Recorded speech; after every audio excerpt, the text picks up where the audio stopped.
Winter, 1943, North Africa and central Italy. Allied airfields are working almost without a break. The United States, together with Great Britain, are waging an air war against Germany. Under the point-blank campaign, they must provide daytime escort for heavy bombers to factories and transport hubs. In one of the groups, the Lockheed P-38 Lightning fighter is based, a twin-boom aircraft with two Allison V-1710 engines.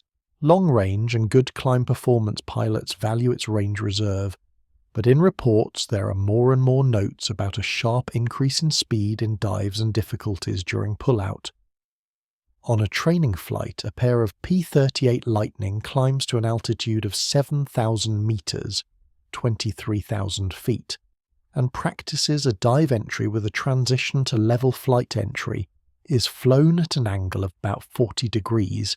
Speed quickly goes above 700 km per hour, 435 miles per hour. The needle on the instrument almost reaches the red zone. The pilot tries to pull the control yoke. The control force grows, but the nose of the aircraft keeps dropping and the speed increases further. At an altitude where the outlines of a valley and villages are already visible, it takes almost all the strength of his arms to bring the aircraft back to a safe regime. A few weeks later, a logbook entry appears in the unit about a crash in a similar regime. The aircraft does not manage to come out of the dive in time. Technicians inspect the wreckage and find traces of overloading on the stabilizer attachment points and on the booms. In summary documents of the US 15th Air Force, it is noted that similar incidents occur in several units. Where the P-38 Lightning fighter is in use, Command orders the materials to be passed to a research center that can determine the causes on the basis of tests. The request reaches the Guggenheim Aeronautical Laboratory at the California Institute of Technology, where Theodore von Kármán works. The laboratory receives data on altitudes, angles, speeds, and pilots' notes on how the control forces changed at the moment when response was lost. Along with this come technical descriptions of the wing, spar, stabilizer, and control system diagrams of the P-38 Lightning. Engineers under von Kármán's direction prepare a model of the wing and tail for wind tunnel tests at regimes close to those indicated in combat reports. In the wind tunnel, they install a wing profile that reproduces the geometry of the Lightning, with pressure sensors along the chord, and span tests are run at Mach numbers from 0.6 to 0.75, and on the display the change in pressure distribution is recorded as speed increases. At one of the regimes, a shockwave appears at the leading edge, and behind it there is a region with a sharp drop in lift. Calculations show the center of pressure shifting rearward, which creates a moment that pushes the nose of the aircraft down even more. And before we continue, let me know in the comments where you're listening from. It's always amazing to see how far these stories travel, and if you're enjoying this one, don't forget to subscribe and smash a like. Separately, they study a stabilizer model in order to understand what happens to the tail surfaces of the P-38 Lightning at the same speeds. The flow behind the wing turns out to be non-uniform. Some streams separate, and the effective area on the stabilizer is reduced. Measurements show a drop in the moment it creates, which should help during dive recovery. The picture from the tunnel matches what the pilots described. The control yoke becomes heavy, and pitch response weakens exactly in the range above 700 km per hour, 435 miles per hour.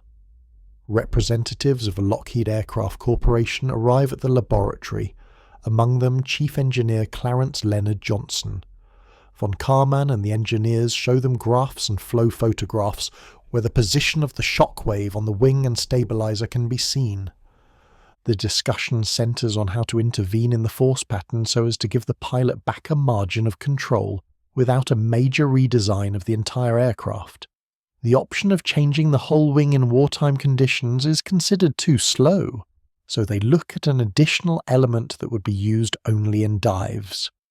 The idea takes shape as small panels under the lower surface of the P-38 Lightning wing, closer to the middle of the wing panel between the fuselage and the tip.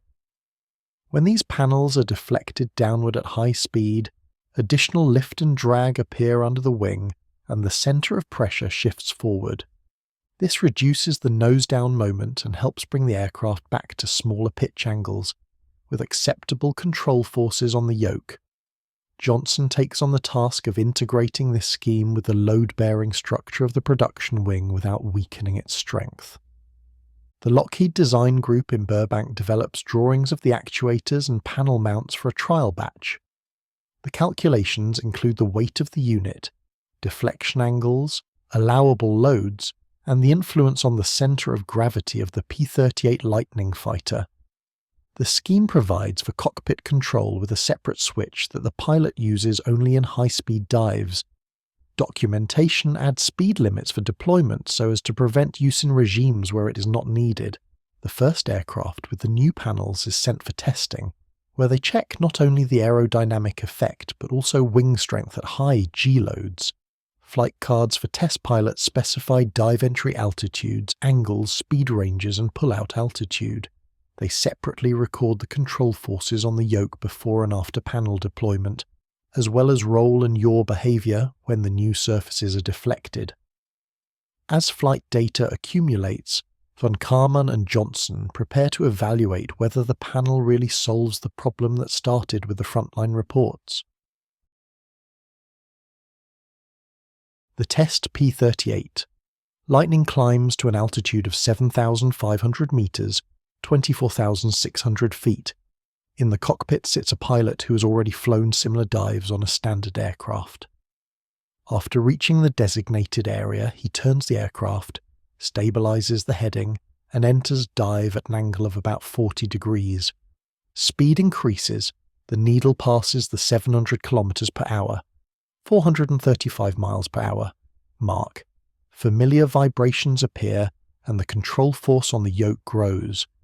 At this regime, the pilot, on signal, flips the new switch and the panels under the wing move down to the calculated angle. From the pilot's point of view, the yoke stops, freezing. The control force remains noticeable, but pitch control becomes predictable and responsive. The P-38 Lightning smoothly transitions from a steep dive to a shallower one and then to a climb, with G-load staying within the limits allowed for the airframe. On the recorder, a smooth curve of altitude and speed change appears, without the sharp drop and delay that were typical of the earlier regimes.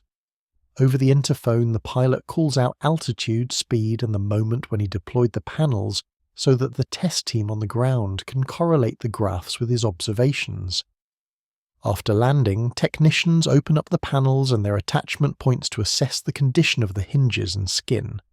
The inspection shows normal flow traces, with no local overheating or deformation at the edges of the cutouts.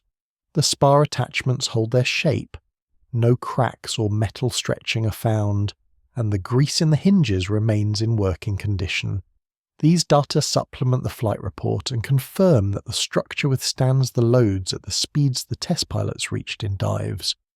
The next step is a series of flights with different fuel loads and combat loads to see the influence of weight and center of gravity. On one of the sorties, the P-38 Lightning enters a dive from 8,000 meters, 26,200 feet, and speeds of about 820 kilometers per hour, 510 miles per hour, with the panel deployed according to the same rules. The result is repeated, pitch control is maintained, and the pull-out to level flight is performed without exceeding allowable G limits. The report notes that the effect is stable at different altitudes and for different aircraft configurations. The command of the 15th Air Force receives a test summary and decides to introduce the unit on operational aircraft during scheduled repairs and upgrades. The list of those responsible for the program includes Henry Harley Arnold as Commanding General of the U.S. Army Air Forces, Theodore von Kármán as Scientific Lead, and Clarence Leonard Johnson as Chief Designer at Lockheed. Eglin Field and several frontline airfields are designated as bases for modification and training flights with the new equipment. Industry prepares sets of panels, rods, fasteners and control cables for installation on aircraft already in service. In operational units, instructors compile a clear card for pilots with altitudes, speed ranges and procedures for dives. In classroom sessions using a P-38 lightning wing diagram, they show where the panels are located and how the force distribution on the wing changes. After deployment, flight assignments rehearse the same algorithm. Climb, dive entry, reaching the desired speed, panel deployment and pull-out at a safe altitude. Pilots say the numbers out loud in the cockpit to link the figures on the instrument panel with the control feel. A few weeks later, combat reports begin to arrive where the new system is used in real engagements. A pair of P-38 Lightning escorts bombers over mountains in the Adriatic region, when Messerschmitt Bf-109 and Focke-Wulf FW-190 fighters move in to intercept. During the maneuver, one of the pilots is forced to dive to break up an enemy attack, and speed again climbs toward dangerous values. At the mark indicated on the card, he deploys the panel, and the aircraft confidently levels out, retaining the ability to return to formation and continue the escort. Engineering departments collect statistics on accidents and incidents at high speeds before and after the unit is introduced. The graphs show a decrease in cases where pilots report loss of control in dives or a critical increase in control forces on the yoke. Where crashes were previously attributed to pilot error or unknown causes, successful recoveries using the panel are now recorded. These data go back to the laboratory where von Kármán continues to refine calculations and proposes using the accumulated experience in the design of new aircraft. Work on the P-38 Lightning fighter becomes an example for the team of how a combination of combat observations, wind tunnel tests and design modifications can change an actual flight regime. For the pilot, this appears as a clear note in the cockpit stating at what altitude and speed to activate the new control device. For engineers, these are pressure and moment graphs that stop being just lines on paper and become tied to a specific procedure. For command, it is an opportunity to plan sorties knowing that one of the dangerous regimes is now under control and no longer takes away an extra reserve of the pilot's attention and strength. When the statistics on P-38 Lightning fighter sorties land on the headquarters table, they show not only that the dive problem has been solved. For the command, this is clear proof that solutions found in the wind tunnel and on drawings actually change the situation in operational units. At the same meetings, another question is added to the topic of controllability: how to escort the bombers to Berlin and bring the fighters back home without losing them to fuel limits. This is how a new line gradually appears in the task list: range and sustained escort of heavy bombers along the entire route. Work on the Lockheed P-38 Lightning fighter with dive recovery flaps is still going on when another task is discussed in headquarters. The United States and Great Britain need not only to keep control at high speeds, but also to escort heavy Boeing B-17 Flying Fortress bombers and consolidated B-24 Liberator bombers all the way to the most distant targets deep inside Germany. From airfields in eastern England to Berlin and back, the distance easily exceeds 2,000 kilometres, 1,240 miles, and not every fighter can fly this route with enough fuel reserve left for combat. The command of the US 8th Air Force is looking for an aircraft that can stay with the bombers to the very end and return to base without landing at intermediate airfields. Part of the answers again have to be found in aerodynamics, and Theodore von Kármán and engineers from the California Institute of Technology return to the work they have at their disposal: National Advisory Committee for Aeronautics data on wing sections with an extended laminar flow region along the chord. These experiments show that with properly chosen camber and thickness distribution along the span, it is possible to keep low drag at cruising. Mach numbers close to 0.7, von Kármán suggests transferring these airfoils from laboratory reports to a real fighter, where range is as important as speed. Engineers from North American aviation are invited to the meeting, among them Chief Designer Edgar Schmude. He has shown the drag and lift curves for laminar airfoils, where thickness is about 15% of the chord at the root, and 12% closer to the tip. The engineers discuss how to combine such a thin airfoil with the wing structure so that it can withstand loads in maneuvers and in flight with drop tanks. Von Kármán emphasizes that the laminar region will only work if the skin is very smooth, and surface roughness is kept to a minimum. Otherwise, the advantage disappears. The design of the future North American P-51 Mustang fighter is built around this wing rather than adding it at the last stage. Spars and ribs are selected so as to maintain the exact airfoil shape along the entire span without deflections or extra thick spots. Rivet lines, hatches and panels are laid out so that they do not form steps that would break the laminar flow into turbulent flow. The technical documentation introduces strict requirements for rivet head height, for gaps, and for paint and filler quality on the wing surface. A separate block of work concerns the cooling system of the Packard Merlin Verve 1650 engine, which has to fit into the overall aerodynamic layout instead of separate wing radiators or protruding blocks on the sides. North American aviation designers propose a long duct under the fuselage. Air enters through the lower intake, passes through the radiator, and exits through a narrowed outlet where the heated flow accelerates and can partly offset the drag of the duct. Von Kármán supports this idea because laboratory data show how a properly calculated duct reduces total drag. A fuselage and wing model of the future P-51 Mustang is installed in the wind tunnel, together with a scaled-down radiator duct. During tests at cruising conditions in the Mach 0.6 to 0.75 range, the pressure distribution along the wing and in the duct is recorded. The graphs show that the laminar flow region on the upper wing surface is noticeably longer than on conventional airfoils, and that drag at the design speed is lower. In the duct, they managed to obtain a regime where the exit flow not only does not pull the aircraft back, but provides a small additional thrust. When calculations and wind tunnel tests give a stable picture, North American aviation moves on to building prototypes. The first experimental P-51 Mustang fighter leaves the assembly shop with smooth skin panels, carefully fitted joints, and 75-gallon drop tanks mounted under the wings. The documents note the total fuel load which, combined with an economical cruise setting, can give a range of over 2,000 kilometers, 1,240 miles, at a speed of about 480 to 500 kilometers per hour, 300 to 310 miles per hour. Von Kármán and the Caltech team prepare to link the wind tunnel results to real flight data. The test flight is carried out at a medium altitude of about 6,000 meters, 19,700 feet, where part of the route to the target is usually planned.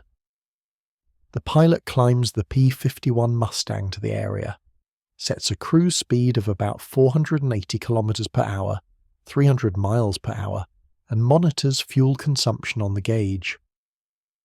The Packard Merlin V 1650 engine runs steadily.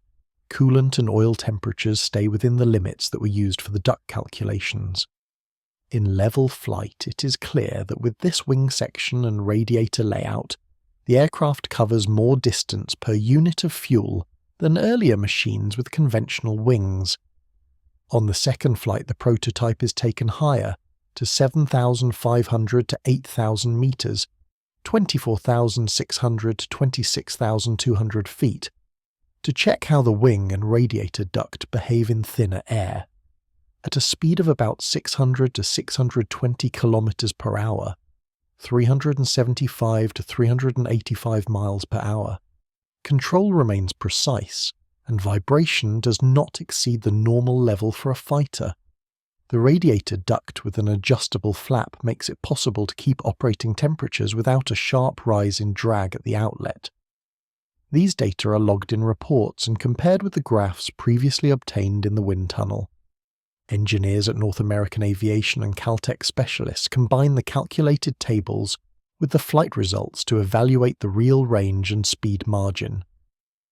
With drop tanks, the P-51 Mustang fighter can fly on cruise settings over the sea in enemy territory, and after burning off the fuel in the tanks, it can jettison them and switch to a clean configuration. At this stage, the wing's airfoil shows its maximum efficiency, allowing the aircraft to maintain high speed with lower fuel consumption. Von Kármán notes that the combination of a laminar wing and a properly designed radiator duct gives exactly the kind of advantage needed for long bomber escort missions. After factory trials are completed, the North American P-51 Mustang fighter is sent to Europe, to 8th Air Force airfields in eastern England rows of B-17 Flying Fortress and B-24 Liberator bombers already stand on the concrete runways and continue to fly to the industrial areas of the Ruhr, Berlin, and other deep targets in Germany. Now they're joined by groups of P-51 Mustangs with laminar wings and increased fuel capacity, designed to fly to the end of the route and back. For planners, this means that the empty segment over enemy territory can be covered by fighter escort for the entire duration of the raid. During pre-flight preparations, technicians mount 75-gallon drop tanks under the wings of the P-51 Mustang fighter, check the mounts, fittings, and vents. The pilot receives a planned flight profile that lists altitudes of 6,500 to 7,000 meters, 21,300 to 23,000 feet, a cruise speed of about 480 to 500 kilometers per hour, 300 to 310 miles per hour, and the points where the fuel system must be switched from drop tanks to internal tanks. Radio traffic at takeoff is brief. Fighter groups assemble in holding areas and then take their positions around the bomber formation. In this regime, the advantage of a low-drag wing allows them to save fuel and keep pace with the heavy bombers without wasting power. As they approach the enemy coast, where Messerschmitt Bf-109 fighters and Focke-Wulf FW-190 fighters most often appear, pilots start preparing to drop the tanks. At the point specified in the planning, the fuel in the drop tanks is run down to a minimum, after which the tanks are jettisoned to remove extra mass and drag. The P-51 Mustang is now in clean configuration, and the laminar wing combined with the radiator duct allows it to climb quickly to 7,500 meters, 24,600 feet, and move closer to the upper edge of the enemy's operating altitude. In these conditions, the escort fighters reach speeds of 600 to 620 kilometers per hour, 375 to 385 miles per hour, which gives them the ability to intercept threats before the enemy closes in on the bomber formation. In combat sorties, pilots note that at cruise and combat speeds, roll and pitch control on the P-51 Mustang remains predictable. The laminar wing provides a drag advantage but also enough stiffness and stability in maneuvers. In sharp turns and dives, the lift-to-drag ratio naturally drops but stays within acceptable limits, which allows them to return quickly to the formation after a short engagement. In vertical maneuvers, the aircraft loses speed more slowly than earlier fighters because there are no extra protruding parts and rough spots that would slow the airflow. Engineering units of the 8th Air Force monitor the condition of the Mustang's wingskin and surfaces closely because they know about the roughness limits needed to preserve laminar flow. After every several sorties, they inspect the skin for contamination, paint chips, and small deformations in the main flow regions. When necessary, they clean, touch up, and carefully sand the surfaces so that roughness does not exceed the tolerances used in the calculations. Reports note that restoring a smooth surface has a direct effect on one of the key parameters, on range and fuel consumption.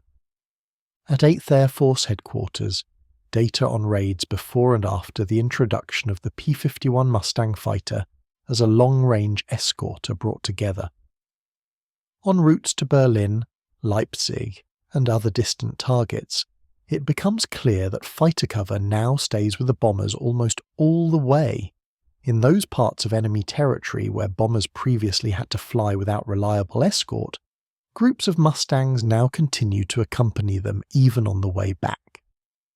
The Kármán notes reduced losses and the possibility of planning longer and more frequent strikes without increasing the risk to crews. Pilots themselves describe the new aircraft in simple terms.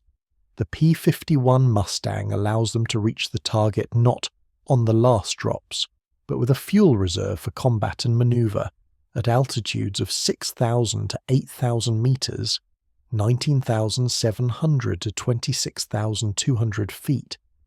Cruise fuel consumption stays within planned limits, and the radiator duct keeps engine temperatures under control without the need to open the flaps wide and increase drag. Together with the laminar wing, this provides a stable operating range in which they can both escort and fight. For bomber crews, this translates into more missions where fighters remain visible around the formation for the whole route. In the North American aviation production shops, quality control of external surfaces is tightened because the final performance of the aircraft in frontline units depends on it. Wing skin and panel surfaces receive tolerance maps that record rivet head height, joint width and depth, as well as filler and paint quality.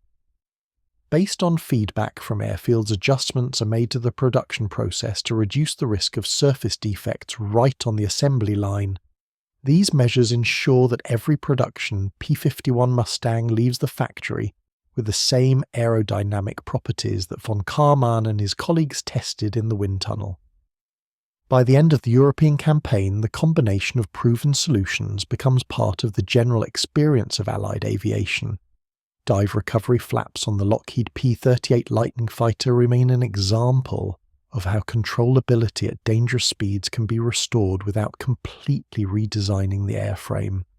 The laminar wing and radiator duct of the P-51 Mustang fighter show how engineering work with pressure and drag distribution can deliver range and speed sufficient to change the course of the air war. For Theodore von Kármán and his team, this marks a shift from separate projects to a broader understanding of how science can define the limits of what is possible in new aircraft.